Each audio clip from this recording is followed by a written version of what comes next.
ध्यान रखना, परीक्षा सिर्फ पढ़ने से पास नहीं होती है, परीक्षा पास होती है रणनीति से।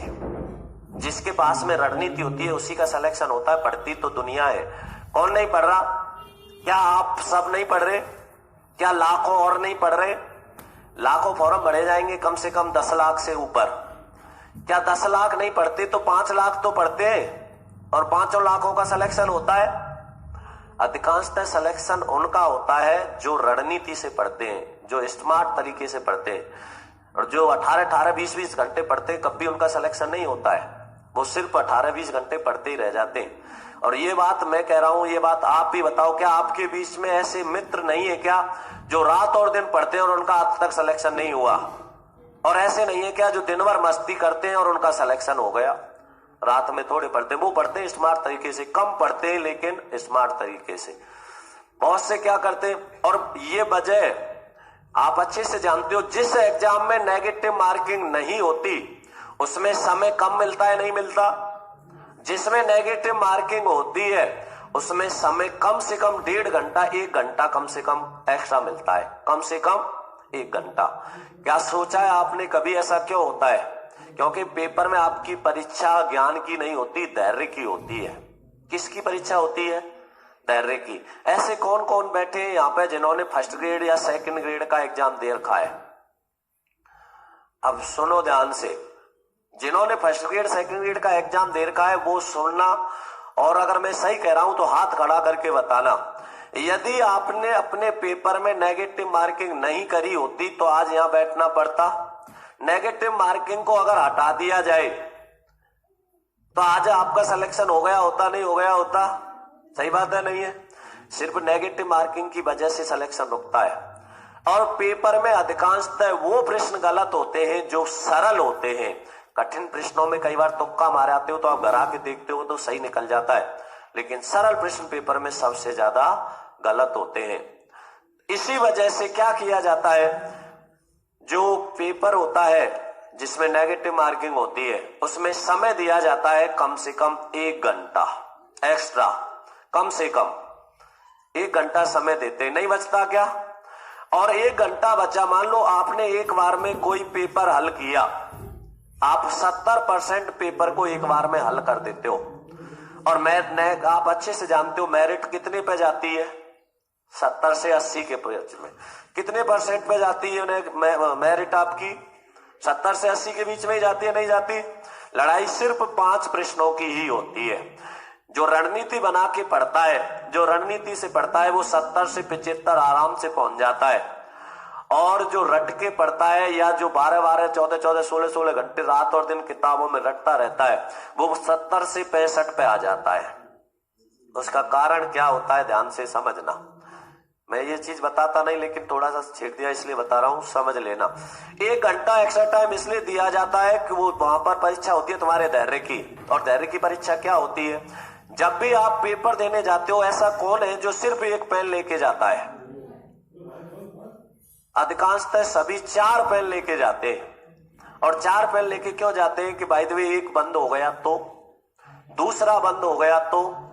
नेगेटिव तो तुम तब हो जाते हो जब घर से जाते हो। मैं आपको सच्चाई बता रहा हूं, मैं जितने भी एग्जाम दिए मैं कभी पेन ही लेके नहीं गया। क्यों नहीं लेके गया? कि मुझे अच्छे से पता होता है मेरे पड़ोसी के पास में 4 पेन होंगे।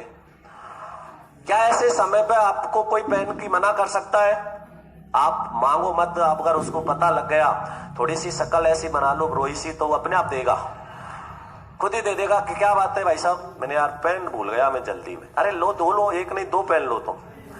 आपने पेन ले लिया, जैसे आप पेपर को हल करोगे, जैसे आपका पेपर एक बार में जितना हल हो गया, मान लो एक बार में आपने 70% पेपर हल कर दिया, जो प्रश्न सही होना होता है वो एक बार में ही सही हो जाता है। दोबारा ज्यादा दिमाग लगाते हैं, सही को भी काट के क्या करे आते हो? करते हो नहीं करते? ये बहुत महत्वपूर्ण बातें बता रहा हूं मैं, मेरे खुद की जीवन की बातें, अनुभव बता रहा हूं जो आपके बहुत काम आएगा, समझना। आप क्या करोगे फिर? आपने किसी से पेन लिया, एक बार में आपने 70% पेपर हल कर दिया। 70% पेपर हल करने के बाद में तुम्हारे पास में समय बचता है क्या? 1 घंटा कम से कम। उनकी बता रहा हूं पहले जो नेगेटिव मार्किंग वाले होते हैं। 1 घंटा समय बचा तो आप 1 घंटे में ऐसा करते हो कि पेपर को बंद कर दिया, ओएमआर शीट बंद करके और पेन बंद करके रख दिया और शांति से बैठे हो। क्या करोगे? पेपर को दोबारा पढ़ोगे, और दोबारा पढ़ोगे तो आप क्या करोगे? दोबारा पढ़ रहे हो उस पेपर को 10 से 15 मिनट में पूरा पढ़ लोगे। 10 से 15 मिनट में, लास्ट 20 मिनट में पूरा पेपर पढ़ जाएगा और 10 प्रश्न और जोड़ लोगे आप। 70 से कितने कर दिए? 80। फिर समय कितना बचा? कम से कम 40 मिनट। फिर पेपर को पूरे को दोबारा पढ़ोगे, 10 और जोड़ दिए, कितने कर दिए? 100 में से 90। फिर भी समय बचता है तो बहुत से महानुभाव तो यूं कहते हैं 10 को क्यों छोड़े, कर दो पूरे 100। करने सिर्फ कितने चाहिए थे उसको? प्लस सिर्फ 5, और कितने कर दिए? प्लस 30। अब इस 30 की नेगेटिव मार्किंग कितनी होगी? 10। 70 से कहां आ गया वो? सिलेक्शन हो गया क्या? अब सुनना विशेष ध्यान से। यदि 70 किए उसने, 5 प्रश्नों की उनकी रिस्क ले लेता, 5 नहीं 10 की रिस्क ले लेता। कौन से? जिनके 2 तो पक्के पता है कि ये हो सकते हैं या 2 नहीं हो सकते। ऐसे प्रश्न नहीं निकलते क्या 10-12, जिनका हमें ये तो पक्का पता हो जाता है कि ये 2 तो नहीं होंगे लेकिन ये 2 हो सकते हैं। उन 2 में से रिस्क ले रहे हो तो आप 10 प्रश्नों की रिस्क ले सकते हो, और 10 प्रश्नों में से 2 का पता है, सिर्फ कम से कम 5 सही निकलेंगे। 5 गलत निकले तो 5 की नेगेटिव मार्किंग कितनी होगी? 1.66। फिर भी आप कितने प्लस में हो? 3.33 हो या नहीं हो? इस प्रकार सिलेक्शन के लिए रणनीति बनानी पड़ती है, और तुम क्या कर देते हो? आगे बढ़ते जाते हो। अब सुनो, जिसमें नेगेटिव मार्किंग नहीं होती, जिसमें नेगेटिव मार्किंग नहीं होती उसमें समय नहीं दिया जाता। बचता है क्या समय? प्रश्न ही हल नहीं हो पाते पूरे।